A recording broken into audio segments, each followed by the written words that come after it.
The year was 2847. 600 years had passed since humans first crossed the Great Wall of Light speed. In that time, the galaxy had grown. Crowded. 140 species lived under the rules of a wide alliance called the Panstellar. Conquered.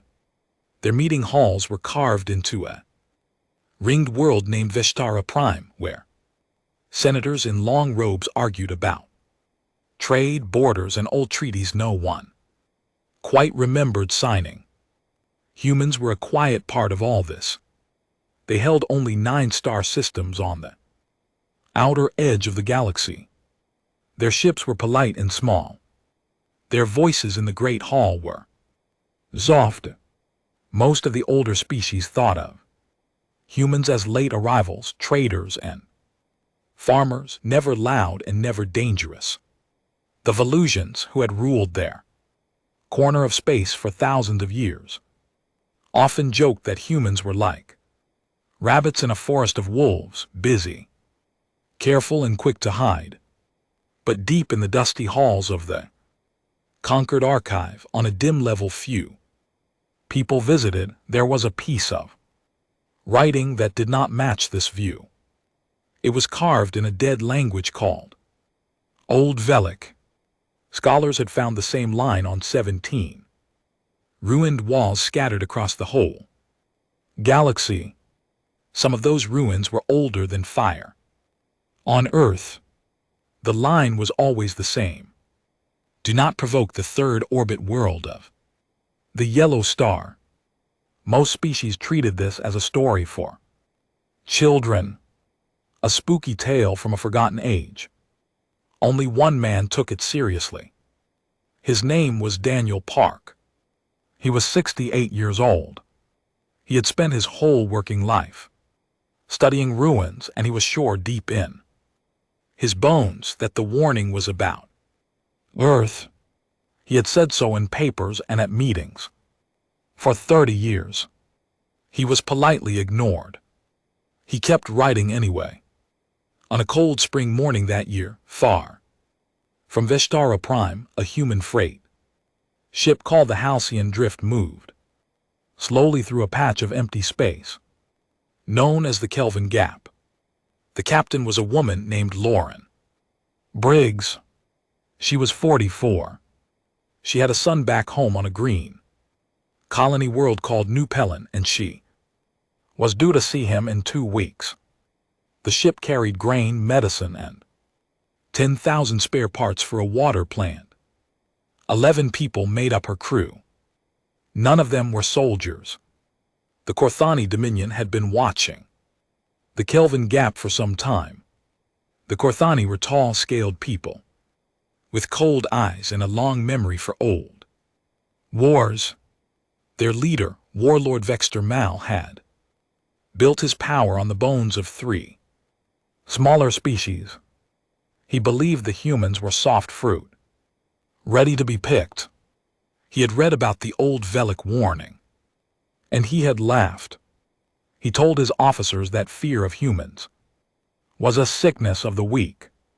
So when the Halcyon Drift entered the gap, 6 Corthani warships were waiting. Captain Briggs sent the normal hello. She gave her ship's name, her cargo, and her route. The Corthani replied with fire. Plasma lances tore through the freighter's hull in seconds. The Halcyon Drift broke apart in silence, and all 11 of its crew died in the cold. The Corthani recorded everything. They sent the video to the Conquered with a short message. The human worlds were to give up their outer colonies in 30 days or be destroyed. The message reached Earth at 4:17 in the morning. It landed on the desk of a woman named Coordinator Ellen Marsh, the head of the Terran Federation. She was 61 years old. She had soft white hair and a quiet voice. Most who met her thought she was kind. And they were right, but they often missed the rest of her. She had been a lawyer for 20 years. She had built her career on stopping wars, not winning them. That was the version of her the galaxy knew. Marsh read the message 3 times. Then she sat very still for almost a full minute. Outside her window, the sky over the capital was pale and gray. A single bird crossed the glass. She picked up her phone and called 4 people. Defense Secretary Owen Carter, Foreign Liaison Henry Bishop, Admiral Greta Voss of the Sol Home Fleet, and finally, a man she rarely called, the head of the Deep Reserve Program. She told each of them only one sentence. Come now. They met in a small room with no windows. The walls were plain. There was a long wooden table and 10 chairs. Marsh did not sit. She stood at the head of the table with the message printed on a sheet of paper. She did not raise her voice. She asked only one question. How many of our people did they kill? Owen Carter answered. 11, Coordinator. Marsh nodded once. She folded the paper in half, then in half again, and slid it into her pocket. Then she said the words that would, in time, change the shape of the galaxy. Then we begin. No one in the room asked her what she meant. They knew. Admiral Voss left first. She had calls to make. Owen Carter stayed for a moment longer. He looked at Marsh and asked quietly if she wanted him to draft a public statement of war. Marsh shook her head. Not yet, she said. Let them think we are writing letters. Let them think we are afraid. The longer they believe that, the cheaper the lesson will be. Far away on Vistara Prime, the scholar Daniel Park was eating breakfast when the news of the Halcyon drift reached his small apartment. He set down his cup. His hand was shaking. He walked to his bookshelf and pulled down a thin gray slate. He ran his old fingers over the old glyphs he had read 1,000 times. He whispered the warning aloud in the dead tongue, then in plain speech. Do not provoke the third orbit world of the yellow star. He closed his eyes. He knew in that moment that the Korthani had just done the one thing the ancient writers had begged the galaxy never to do. Park spent the rest of the day writing letters. He sent them to every important delegate he knew. He begged them to step in to stop the Korthani, to force a peace before the humans had time to answer. He told them that the warning was real. He told them what he believed it meant. Most of the letters were never opened. The few that were read were laughed at over evening drinks. That night on 100 Concord News channels, smiling hosts joked about the human response. The Terran Federation had issued a statement. It was 3 pages long. It used careful words like deep regret and serious concern. A pundit on the Velocian network said the humans would protest the Korthani war by writing 1 letter for every dead colony. The crowd in the studio laughed. The clip played for hours. In a deep cavern on Ceres, in the asteroid belt of the human home system, a great steel door slid open for the first time in 11 years. Inside, rows and rows of warships rested. In the dark, their hulls were cold. Their reactors were quiet. They were waiting. They had been waiting a very long time. A single light came on above the door, and then another, and then 1,000 more, and the dark cavern began to glow. In the days after the Halcyon drift was destroyed, the galaxy saw exactly what it expected to see. The humans were polite. They were calm. They were, as one Velocian writer said, with a smile almost charming in there. Fear. Terran diplomats walked the great marble halls of Vishtara Prime in small, neat groups. They asked for meetings. They filed papers. They spoke softly to anyone who would listen. They asked the conquered to step in, to mediate, to please call the Korthani back from the edge of war. The Korthani ambassadors found this funny. In the main assembly chamber, the chief Korthani envoy, a tall officer named Thresel Khan, stood up during a human speech and laughed out loud. He told the room that he could already smell the smoke from the burning human colonies. Some delegates frowned. Most simply looked away. A few even smiled. The Korthani were strong. The humans were not.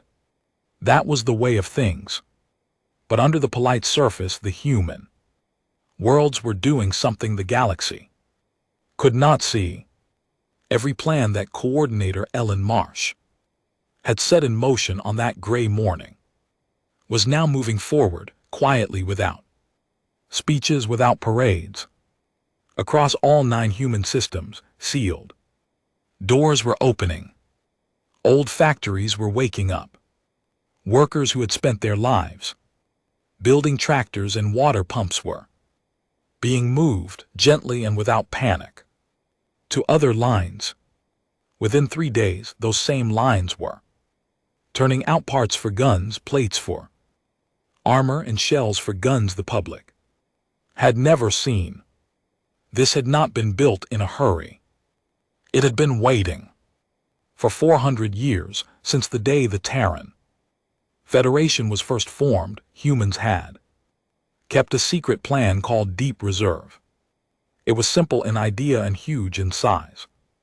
The visible human fleet, the few escort ships that the conquered saw at trade summits and joint patrols, was less than 4% of what humanity actually had.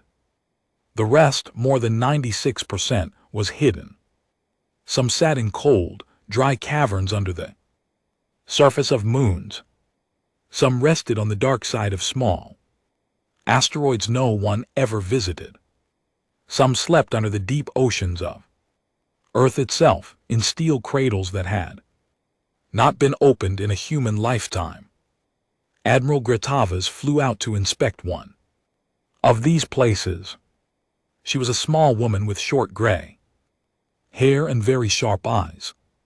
She had been in the Navy for 41 years, and she had been waiting in her own quiet way for this exact moment. Her aide on the trip was a young officer named Pete Granger. He was 26.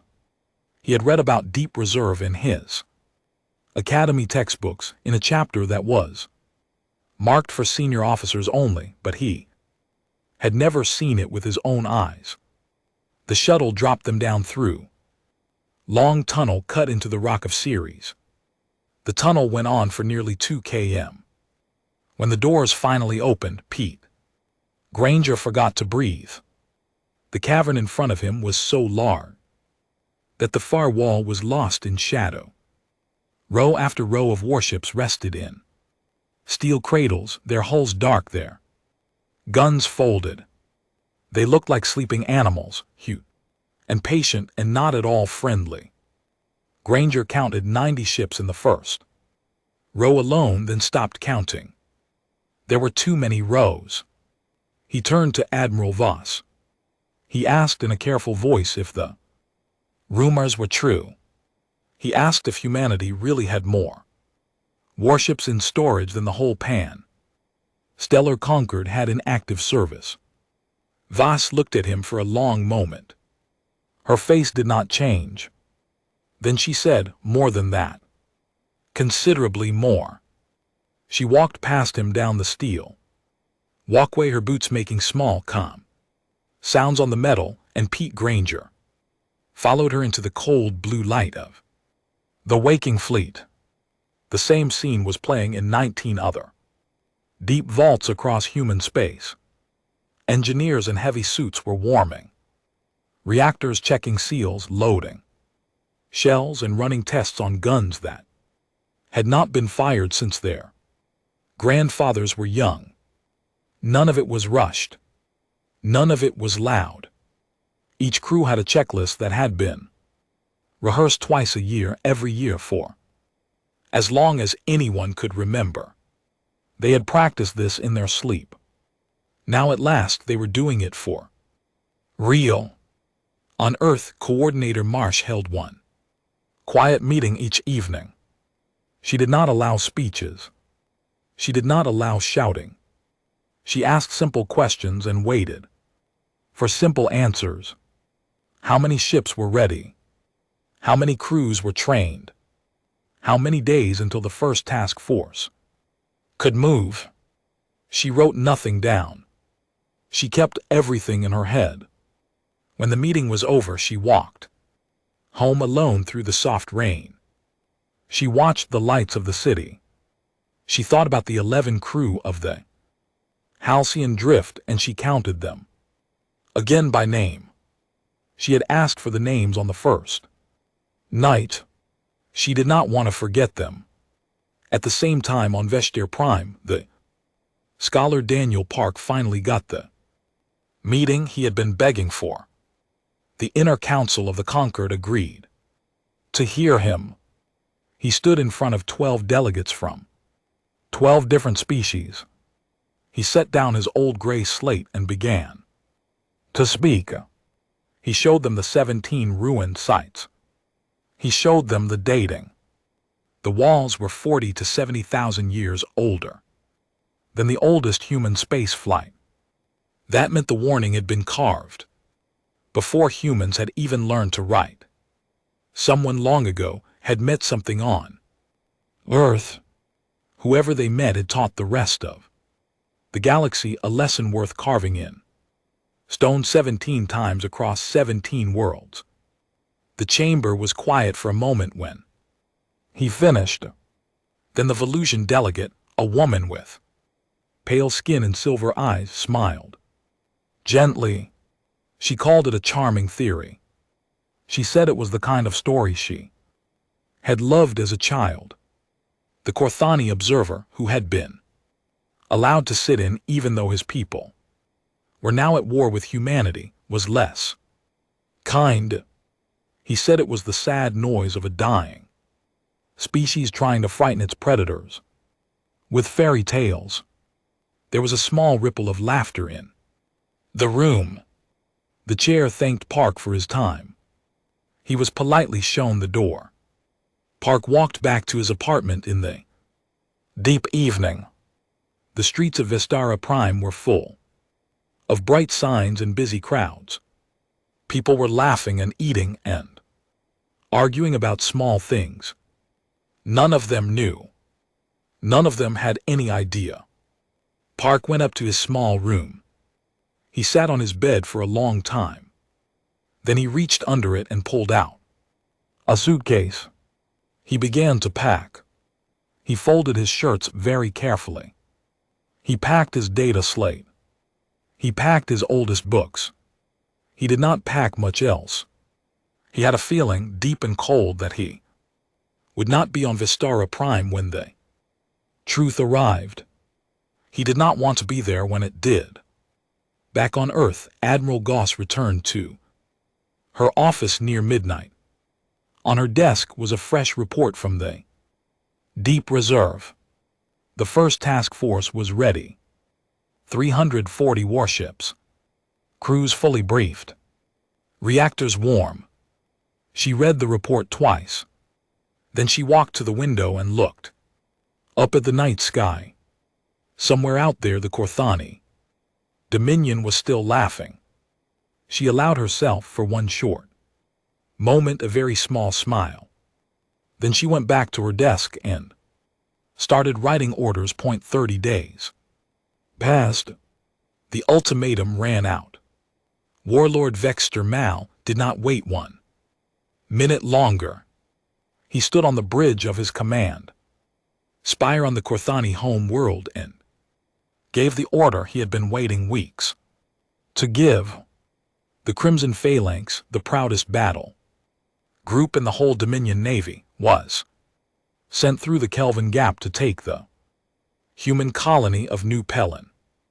84 warships, seasoned crews, plasma lances that broke in 3 civilizations in the last 40 years. Vector Mall expected the campaign to be over in a single afternoon. The lead captain of the Phalanx was an old officer named Thresel Vorn. He was a careful man, more careful than most Korthani admitted to being. He had been at war for most of his life. He had seen many worlds fall, and he had learned to read the silence before a battle the way other people read the weather. As his fleet dropped out of subspace near New Pelin, that silence was the first thing he noticed. It was wrong. It was too clean. New Pelin was a green and quiet world, the third planet of a small yellow star. By the rules of any sane war, its sky should have been busy. Civilian freighters running for safety, militia ships forming a desperate line, panic broadcasts on every band. There should have been noise. There should have been fear. Instead, the orbital lanes were empty. The communication satellites were dark. The whole planet sat below them, green and round and silent, as if it had been holding its breath for them to arrive. Thresel Vorn frowned on the bridge of his flagship. He ordered his sensors recalibrated. He ordered a wide passive sweep. He ordered the wedge formation to slow. His second-in-command asked him why. Vorn did not answer at first. He simply stared at the screen. Then he said in a low voice that the silence was the wrong shape. It was not the silence of fear. It was the silence of a trap that had already been set long before they had arrived. He gave a single order. Full battle alert. Shields to maximum. The order came too late. From within the bright rings of New Pelin's outer gas giant, 340 human warships slid out of the cold and into real space. They did not arrive in a panicked rush. They did not arrive in a desperate line.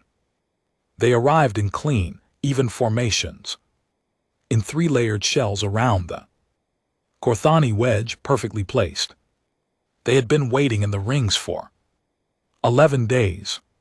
Their hulls were chilled to match the temperature of the empty rocks around them. Their reactors had been kept at 1% just warm enough to keep the crews alive.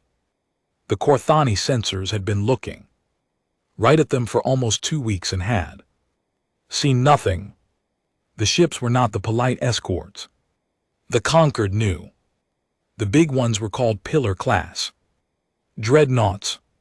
They were 3 km long. Their guns were as wide as houses. They were Gauntlet class assault carriers, low and wide, carrying squadrons of small attack craft inside them like seeds inside a fruit.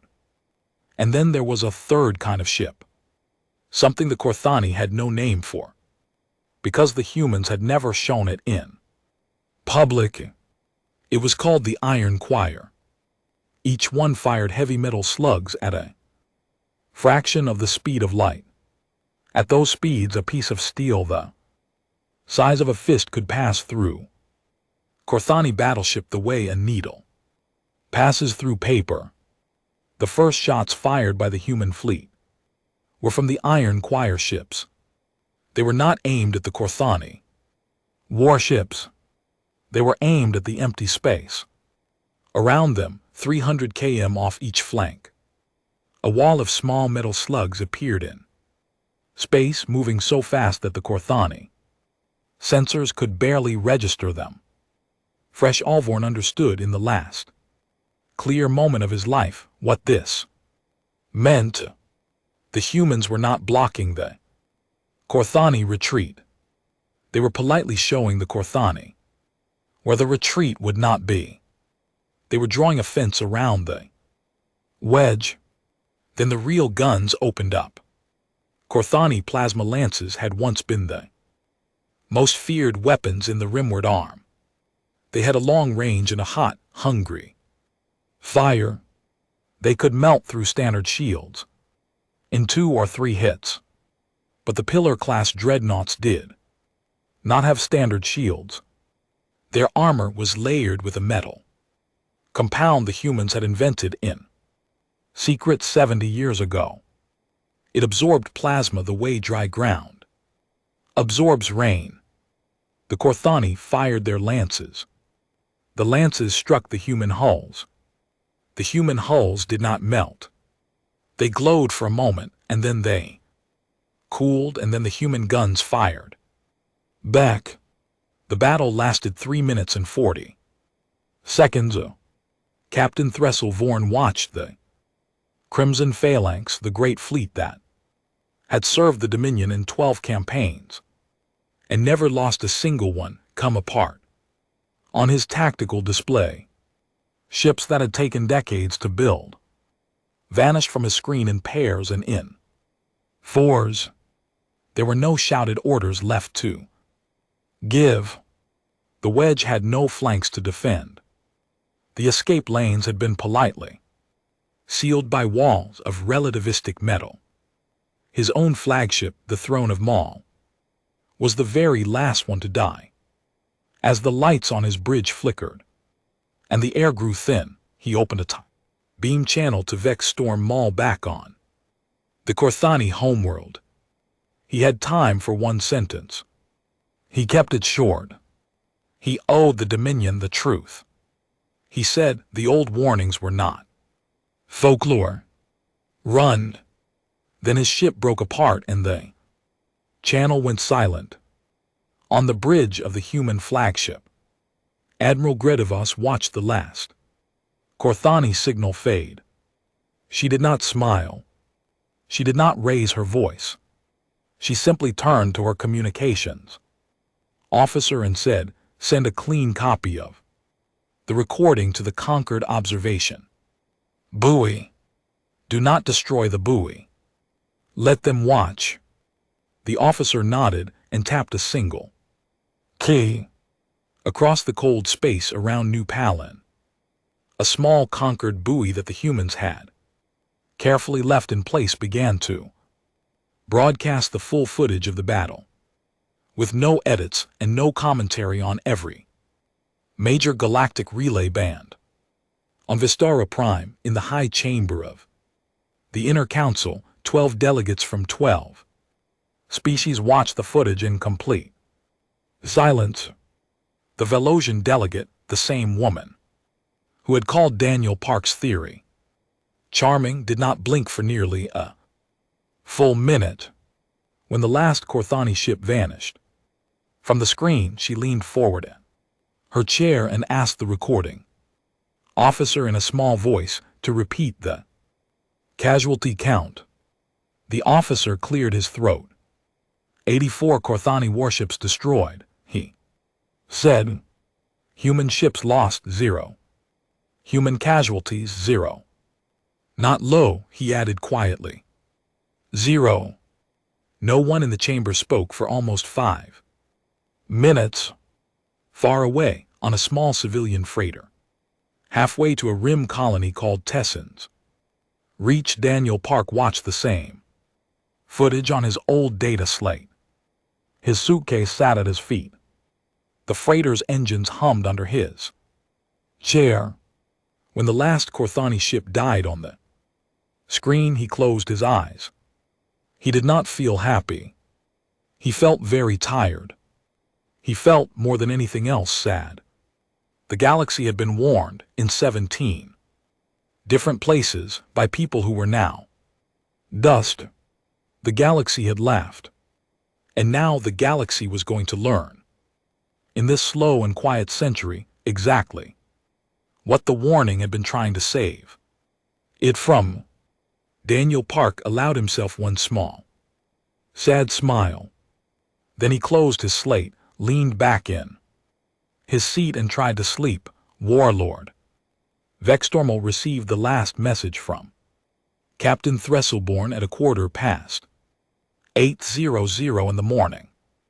He was in his great command spire, on the high floor that looked out over the smoking factories of the Korthani homeworld. He listened to the short, final words. The old warnings were not folklore. Run! Then he listened to the silence that came after. He stood very still for a long time. He did not speak. He did not breathe in or out very deeply. The young officer who had brought him the message backed slowly out of the room. Vextormal was a proud man. He had built his power on victory, and a man like him cannot easily turn away from a loss. So he did what wounded leaders have always done on every world and every age. He doubled down. He walked out onto the high balcony of the spire and gave a speech to the gathered city below. He told the crowd that the humans had only been lucky. He told them that the Crimson Phalanx had been a small force sent only as a first warning. He told them that the true strength of the Dominion had not yet been used. The crowd cheered. They believed him because they wanted to believe him and because the alternative was too cold to face. That night in the dim chambers behind the balcony, Vextormal sat alone and watched the footage of the new Pelin battle 13 times in a row. He did not eat. He did not drink. He watched the iron choir ships fire their slugs of metal at the speed of light, and he watched the wedge formation come apart like wet bread, and he watched his proudest ships die without ever scoring a hit. By the end of the night, his hands were shaking. He gave the order anyway. Full mobilization. Every shipyard in the Dominion's 41 systems was to turn out warships at emergency tempo. Every client world was to send troops. Every rival was to be threatened into alliance. The Dominion would crush these humans by sheer weight of numbers or die trying. On Earth, the news of Vextormal's mobilization reached Coordinator Ellen Marsh just as she was finishing her breakfast. She read the report twice. Then she put down her cup of tea, walked into her office, and called Admiral Greta Voss. She asked one question: how long until the full strength of the Dominion could reach human space? Voss had the answer ready. 11 months, Coordinator. Marsh nodded slowly. Then we have 11 months, she said too. Make sure that strength never arrives. Voss said understood. The call ended. The orders went out within the hour. What followed was something the galaxy had never seen before from any species. Humanity did not go to war in a great, roaring wave. Humanity went to war the way a careful doctor performs an operation. The human task forces did not advance in big, loud fronts. They translated into Korthani home systems one at a time. They came in quietly in small groups with very precise targets. They did not bomb cities. They did not burn farms. They did not even fire on Korthani warships that were docked for repair if those ships were not the kind that mattered. Instead, the humans took the Korthani war machine piece by piece, like someone slowly removing the bones from a fish. A shipyard was targeted, and only the shipyard. A reactor station was struck, and only the reactor station. A military command node was destroyed, and the residential blocks 2 streets over were untouched. Before each strike, a clear warning was broadcast in the local Korthani tongue. Evacuation corridors were given with exact times and exact directions. Korthani civilians who left those areas were not harmed. Those who chose to stay were, in most cases, still not harmed because the strikes were so precise that the buildings on either side of the target often did not even crack a window. The Korthani people, watching this slow and quiet war from their windows, began to understand something their warlord had not yet been able to face. The humans were not punishing them. The humans were not raging at them. The humans were simply working the way a builder works on a roof, calm and patient and steady. And that was, in some strange way, more frightening than any rage could have been. A people that fights you in anger may, in time, grow tired. A people that fights you in calm will never grow tired at all. A small group of conquered journalists was allowed after the third month to travel with a human task force. They were strict about what could be filmed and what could not be, but they did not hide much. One of the journalists, a Velosian woman with silver eyes, sat down with Admiral Voss for a short interview. She asked the Admiral why the human response had been so measured. She asked why there had been no great speeches, no fiery campaigns, no massacres of Korthani cities in revenge for the Halcyon Drift. Voss thought for a moment. Then she looked straight at the camera and answered, "We are not punishing them," she said. "We are correcting an error. There is a difference." The clip was short. The clip was simple. The Velosian journalist did not even think it was the most interesting moment of the interview. But that clip, 11 seconds long, was replayed across 100 conquered worlds for the next 20 years.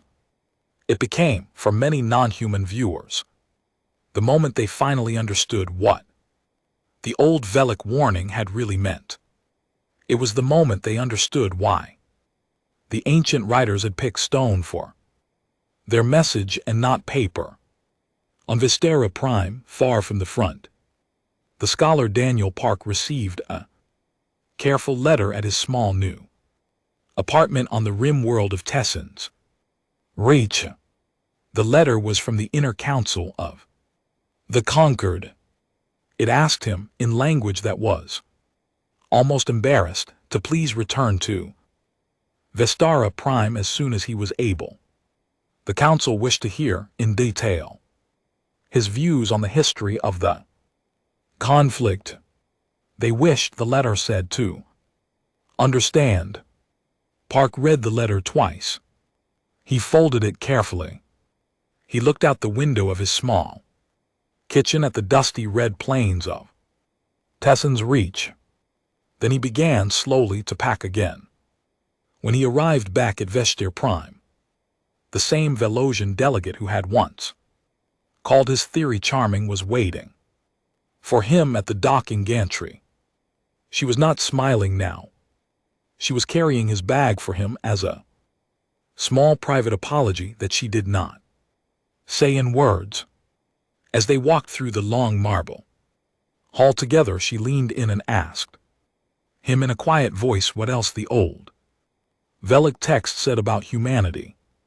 Park stopped walking. He looked at her for a long moment.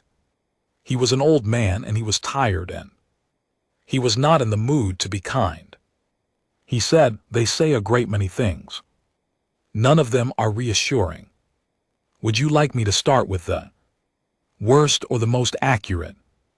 The Velosian delegate did not answer at first. She simply lowered her silver eyes to the marble floor and nodded once, very slightly. Then they walked on together toward the great chamber where the rest of the conquered at long last was ready to listen. 11 months after the Halcyon Drift was destroyed, a small human ship landed in the central courtyard of the Korthani capital world. of Drask Vow. It carried no escort. It carried no large guns. It carried, in fact, only 6 people. One of them was an envoy named Arthur Quinn. He was 53 years old with thinning brown hair and very steady hands. He had been a teacher of history once in a small town in the human state of Ohio, before the Federation had pulled him into the diplomatic service. He still carried himself like a teacher. He spoke softly. He listened more than he talked.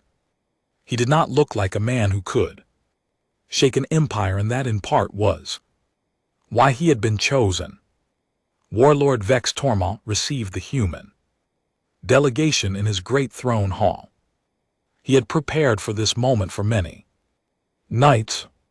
By now he had lost 9/10 of his fleet. His shipyards were silent. His client states had quietly run away.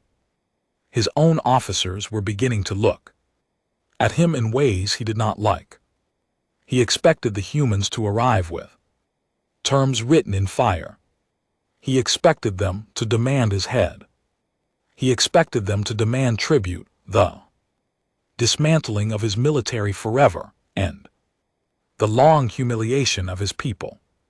He had rehearsed in the dark of his bedchamber the dignified words he would say before execution. He thought he was ready. Arthur Quinn walked across the long marble floor of the throne hall with quiet, even steps. He stopped at a respectful distance. He bowed his head once, only slightly, the way one bows to a stranger at a small dinner party. Then he opened a thin leather folder and placed a single document on the small table between them. He said in plain Korthani, "Warlord, we have come to offer you peace. Sign this and we will leave your world tonight." Vexter Mal stared at the document. He did not believe it. He picked it up with one large clawed hand and read it slowly. The terms were not what he had feared. There was no demand for his removal. There was no occupation. There was no tribute. The Dominion would pay reparations to the families of the 11 crew of the Halcyon Drift. The Dominion would step back from its forward border by a small, agreed distance. The Dominion would accept conquered observers in its 3 largest shipyards for a period of 50 years. That was all. It was, by the standards of any old war, a soft and almost gentle peace. Vexter Mal looked up at Arthur Quinn.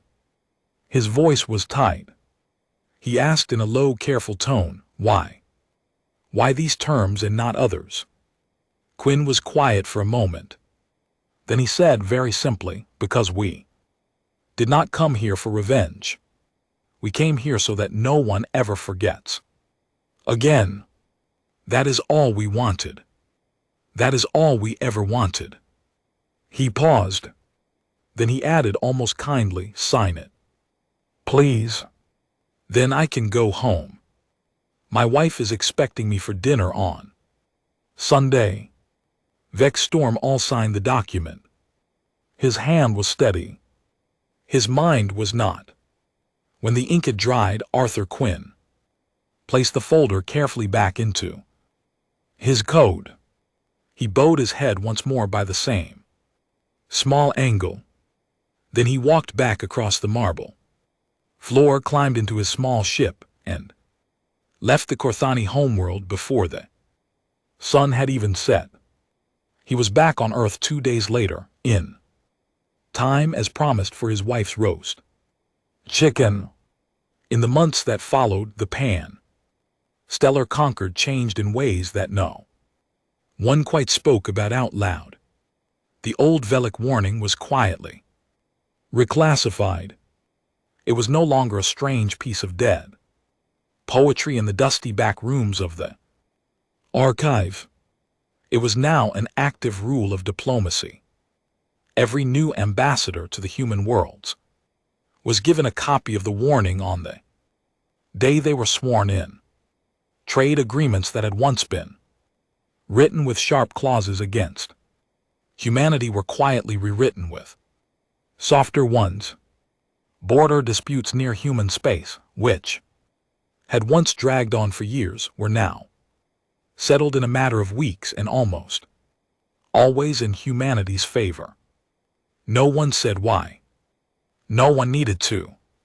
In Concord meetings, when a human ambassador entered the room, conversations would pause for a half-second longer than was strictly polite.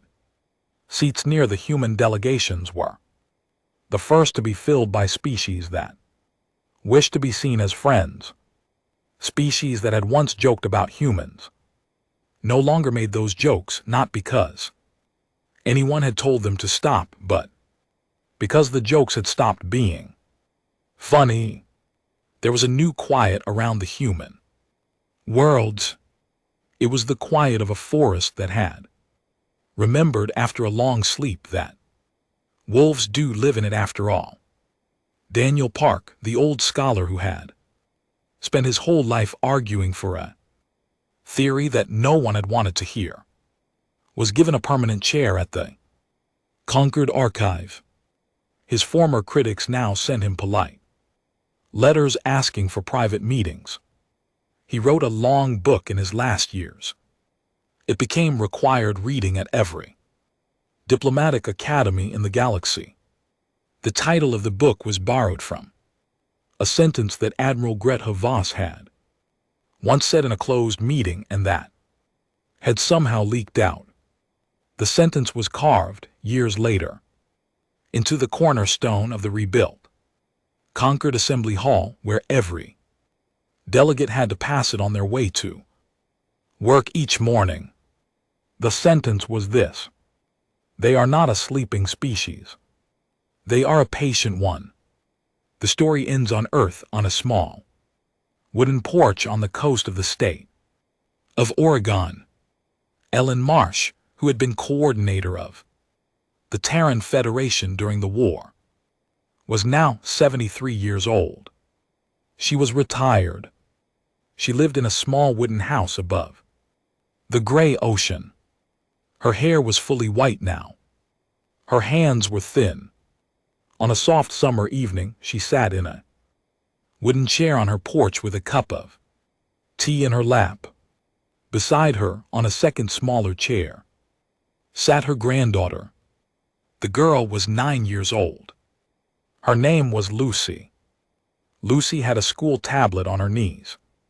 She was reading a short history of the Korthani War for her class. She read in silence for a while. Then she looked up at her grandmother. She asked with the simple honesty of children why the other species in the galaxy had been so surprised that humans could fight. Hadn't they known? Hadn't somebody told them? Ellen Marsh took a slow sip of her tea. She did not answer right away. She looked out at the gray waves moving against the rocks below the porch. The waves had moved that way for 4 billion years. They had moved that way when dinosaurs walked. They had moved that way when the old Velic visitors, whoever they had been, had first come to Earth in some forgotten age and decided, for reason no one alive would ever know, to carve a warning on 17 distant walls across the night sky.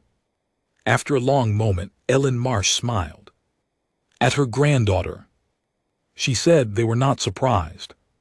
Sweetheart, they had simply forgotten. Lucy thought about that. She wrinkled her small nose. She asked, but how could they forget?